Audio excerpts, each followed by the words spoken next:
Friends, elevator চ্যানেলে আমি তোমাদেরকে ওয়েলকাম জানাচ্ছি। আজকে আমরা খুব গুরুত্বপূর্ণ একটা আলোচনা নিয়ে এসেছি এবং এটা সামনে যেহেতু আমাদের পরীক্ষা, বিভিন্ন সেমেস্টারের পরীক্ষা আছে, বিভিন্ন কোর্সের পরীক্ষা আছে, ম্যাকআউট ইউনিভার্সিটির যারা স্টুডেন্ট তাদের আমি বলবো এই ভিডিওটা সম্পূর্ণ যেন তারা দেখে। আজকের বিষয়টা হচ্ছে ম্যাকআউট ইউনিভার্সিটির বর্তমানে প্রশ্নপত্রের প্যাটার্ন, মানে কোয়েশ্চেন প্যাটার্নটা নিয়ে আমরা আলোচনা করব। এবং দীর্ঘদিন যেহেতু আমাদের ইনস্টিটিউটে আমরা ম্যাকআউট ইউনিভার্সিটি পড়াচ্ছি, বিভিন্ন কোর্স আমরা পড়াই, ম্যানেজমেন্ট ইঞ্জিনিয়ারিং এর বিভিন্ন কোর্স আমরা করাই, তো সেই সমস্ত স্টুডেন্টদের এই কোয়েশ্চেন প্যাটার্নটা সম্বন্ধে অনেক আইডিয়া থাকে না। কেননা আমাদের এখন যা বর্তমানে সিলেবাস, সেই সিলেবাস অনুযায়ী কোয়েশ্চেন প্যাটার্নটা বোঝাটা খুব জরুরি এবং এইটার কারণে অনেকের কিন্তু নাম্বারও কমছে, অনেকে সাপ্লিও পাচ্ছে। তো এটা নিয়ে আজকে আমরা আলোচনা করব। আমাদের মধ্যে উপস্থিত আছেন মিস্টার সৌভিক দত্ত, আপনাকে ওয়েলকাম জানাচ্ছি। নমস্কার। অ্যাজ এ টিচার, যেহেতু আপনি পড়াচ্ছেন, দীর্ঘদিন পড়াচ্ছেন এবং সিলেবাসের সাথে এখন যে বর্তমানে প্রশ্নপত্রের যে প্যাটার্ন, কোয়েশ্চেন প্যাটার্নটা অনেকেই আমাদের প্রশ্ন করছে যে কোনো প্রেডিক্ট করা যাচ্ছে না, তাহলে কোয়েশ্চেন প্যাটার্নটা কিরকম হয়েছে? ব্যাপারটা হচ্ছে কোনো ঠিক নেই। আগে যেমন অর্গানাইজার পরে চলে যেত, কতগুলো কোশ্চেন কমন এসে যেত। এখন এমবিএ তে অন্তত আমি এমবিএ এর ক্ষেত্রে বলতে পারি, যেহেতু আমি এমবিএ বিবিএ পড়াই, এমবিএ এর কথাই এই ভিডিওতে বলছি। তাতে কোনো ট্রেন্ড বলে কিছু নেই। যেমন আগের বছরই দেখা গেল যে সেকেন্ড সেমিস্টারে যেটা হতো যে ওয়ারের একবার প্রশ্ন হলো অপারেশন ইসিএস থিওরি বেসড, তার পরের বছর সবাই ভাবলো থিওরি হয়েছে, এবারও থিওরি হবে, থিওরি পড়ে চলে গেল, অঙ্ক করলো না। এবার দেখা গেল কোনো থিওরি দিল না, পুরোপুরি ম্যাথ বেস করে দিল। কাজেই এমবিএরও এবারেও যে ফার্স্ট সেমের এক্সামটা হবে, যেখানে economics, micro economics, macro economics, statistics 1, statistics 2, RM আছে।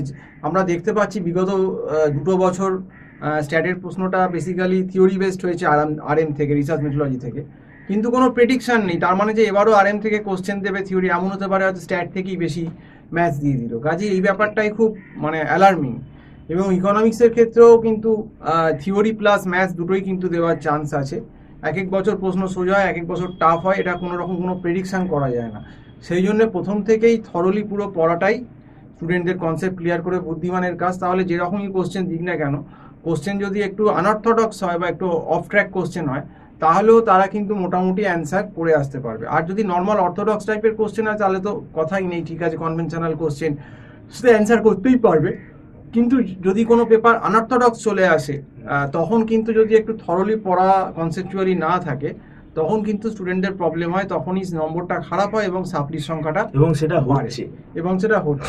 এটা হচ্ছে সেমে। কাজেই এক্ষেত্রে আমি স্টুডেন্টদেরকে বারবার সাবধান করেছি যে এবারেও কিন্তু এমবিএর যে ফার্স্ট সেমিস্টারের পরীক্ষা ম্যাকআউটের হবে, সেক্ষেত্রে কিন্তু তোমরা সাবধান হয়ে যাও, তোমরা কিন্তু থরলি পড়ো। আমাদের এখানেও যে ম্যাকআউটের ব্যাচ চলছে, আমরা কিন্তু তাদেরকে থরলি ইকোনমিক্স পড়াচ্ছি, স্ট্যাট পড়াচ্ছি, অ্যাকাউন্টস পড়াচ্ছি।